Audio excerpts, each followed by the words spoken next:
In today's video, I'm going to teach you how to use Grok Tasks. By the end, you'll know exactly how to open Grok, start a chat, ask for tasks, send your request, and return to it later from your history so you can reuse or refine it anytime. First, open your browser and go to grok.com. Give the page a second to load so the main dashboard is ready.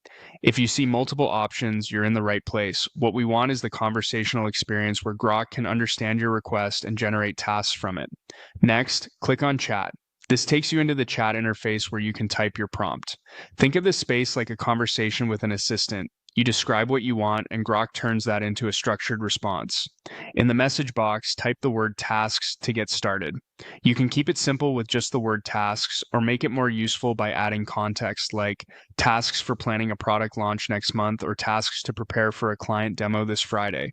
The clearer your requests, the better the results. If you're writing a longer prompt, use short, clear sentences. Include any relevant details such as deadlines, priorities, or milestones.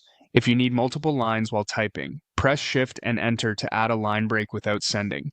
When your prompt looks good, send it by clicking Submit or simply press Enter on your keyboard. Grok will read your request and generate a set of tasks. If the first draft isn't perfect, follow up in the same chat by saying things like add a timeline, break this into phases, or assign estimates in hours. You don't need to start over, just refine your instructions conversationally.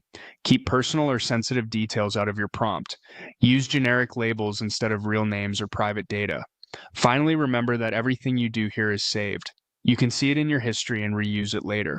Click on History to open your past conversations. Find the one where you created tasks, open it, and you can pick up right where you left off. You can copy the task list, ask Grok to update it based on new information, or adapt it for a different project by providing a quick follow-up message. This makes it easy to build repeatable workflows without rewriting the same prompts every time. That's all you need to start using Grok Tasks. Go to Grok, open chat, type your tasks request, submit it, and revisit it anytime from history. Thanks for watching, and happy tasking.